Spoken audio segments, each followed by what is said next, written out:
सोलापूर या नाव पडण्यामागील इतिहास श्री सिद्धेश्वर लिखित शिलालेखानुसार सोलापूर परिसर सोनलंगे असे संबोधले जायचे. कालांतराने सोनलंगेचा सोनलगी असे रूपांतर झाले. यादव वंशापर्यंत सोलापूरचे संबोधन सोनलगी असे होते. मोहोळ तालुक्यातील कामठी येथे सापडलेल्या शके 1238 च्या संस्कृत शिलालेखानुसार सोलापूर नगरीला सोनलपूर असे संबोधले जाते. सोलापूर भुईकोट गडात सापडलेल्या शिलालेखानुसार सोनलपूर, तर तिथल्या दुसऱ्या एका भिंतीवर सापडलेल्या शिलालेखानुसार या नगरीचा उल्लेख संदलपूर असा आहे.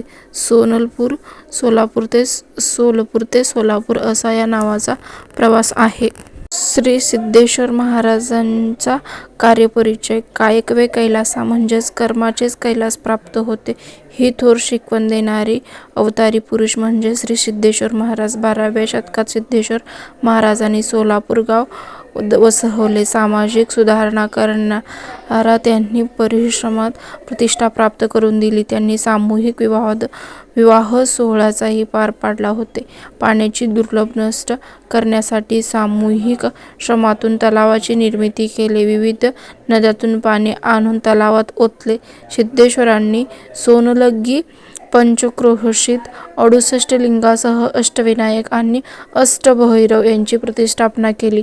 त्यांनी श्री बसवेश्वर यांची शिकवण आणि उपदेश यांचा प्रसार आणला. श्री सिद्धेश्वर यात्रेचा इतिहास कथन करताना आख्यायिका सांगितली जाते. सिद्धेश्वर महाराज प्रतिदिन ध्यान साधना करत होते. तेव्हा स्नानगृहामध्ये सडा समर्पण करत रांगोळी रेखाटली जात असे. ही सेवा कोण करते याचा शोध लागत होता. एके दिवशी सिद्धेश्वर महाराज साधनागृहात लवकर बाहेर आले असता सुंदर कुमारी सडा समर्पण करून रांगोळी काढत होती. महाराजांनी तिचा विचारपूस केला तेव्हा तिने स्वतः कुंभार कन्या असल्याचे सांगून त्याच्यासोबत विवाह करण्याची इच्छा व्यक्त केली. ब्रह्मचर्य जपायचे असल्याने महाराजांनी विवाहास नकार दिला, परंतु कुंभार कन्या अट पाहत त्यांनी स्वतः योगदंडासमवेत विवाह करण्यास अनुमती दिली. हा प्रतिकारात्मक विवाह सोहळा प्रतिवर्षी सिद्धेश्वर यात्रा म्हणून मकर संक्रांतीच्या काळात भोगी संक्रांत आणि किंक्रांत या 3 दिवसात साजरा केला जातो. नंदीध्वज घेऊन निघालेल्या भाविक श्री सिद्धेश्वरांची भेट घेण्यासाठी गड्डा यात्रेचे प्रमुख 7 नंदीध्वज आहेत. यांच्या सरावाचे 7 असे 14 अधिकृत आणि मान्यता दिलेले नंदीध्वज आहेत. वर्षात हे नंदीध्वज विशेष नगरीत ठेवले असतात. पहिला नंदीध्वज सिद्धेश्वर देवस्थान असून ते 28 फूट उंच आहे. दुसरा कसब्यातील देशमुखांचा, तिसरा लिंगायत माळी समाजाचा, चौथा आणि 5वा विश्व ब्राह्मण समाजाचा, 6वा आणि 7वा मातंग समाजाचा असतो. भोगीच्या आदल्या दिवशी सोलापूर शहर परिसरातील श्री सिद्धेश्वरांनी स्थापना केलेल्या 68 लिंगांना तेल अर्पण केला जातो.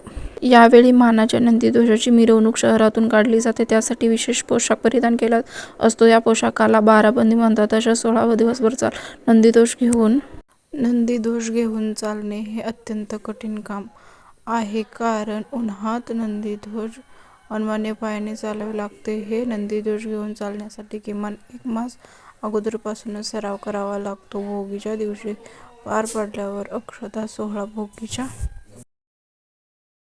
त्यानंतर योगदंडाच्या साक्षीने सुगडी पूजा आणि गंगा पूजा करून 12 मडक्यामध्ये पाणी भरून त्यासमोर पाण्याचा विडा ठेवण्यात येतो. कुंभार घराण्यातील मानकर यांना हा विडा देण्यात येतो. कुंभार घराण्यातील मानकर हा विडा दिला जातो. त्यानंतर 8 ते 10 मिनिटात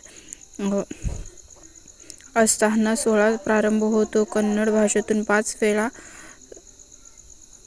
वचन केला जातो. प्रत्येक काडव्याच्या शेवटी सत्यम सत्यम असे उच्चार होताच लाखो भाविक त्या घोषात अक्षतांचा वर्षाव करतात. यावेळी तुतारी नगरांचा निनाद केला जातो. त्यानंतर नंदीध्वज अमृतलिंगाजवळ येतो. अत्यंत नयनरम्य अशा या सोहळ्याचे संक्रांतीच्या दिवशी होम हवन विधी.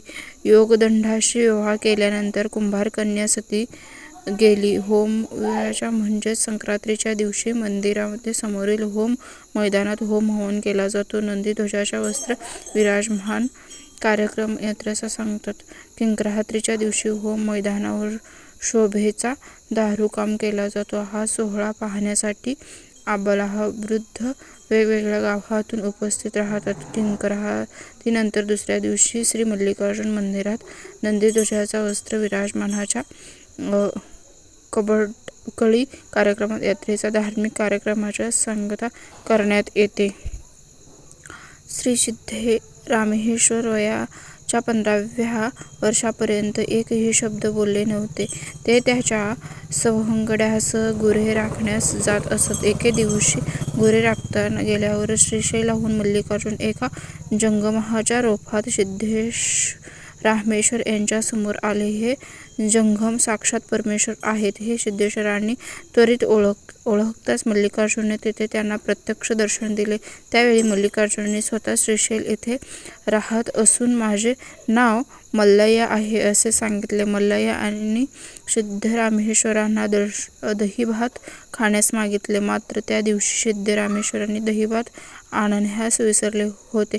त्यावेळी मी घरी जाऊन दहीभात घेऊन येतो तेव्हा येथेच थांबा असे सिद्धरामेश्वरांनी सांगितले. घरी जाऊन आईला दहीभात देण्यास सांगितले. आपला मुलगा प्रथमच बोलला हे पाहून आईला अत्यंत आनंद झाला. सिद्धरामेश्वर दहीभात घेऊन मल्लय्याकडे गेले. मात्र तेथे नाहीत हे पाहताच त्यांना शोध घेऊ लागले. त्यानंतर हे मल्लय्याच्या शोधात रडत रडत श्रीशैलकडे निघाले. श्रीशैल पर्वतावर मल्लय्या मल्लय्या अशी हाक मारत व्याकुळ होऊन त्यांनी शोध घेऊ लागले. शेवटी निराश होऊन एका उंच पर्वत कड्यावर खोल दरीत प्राणत्याग करण्यासाठी निश्चयाने उडी घेतली. तोच परमेश्वराने आद्यांत उचलून पर्वतावर आणून मात्र प्रत्यक्ष दर्शन दिले. परमेश्वराने स्वतः गुरुरूपात त्यांना उपदेश दिला.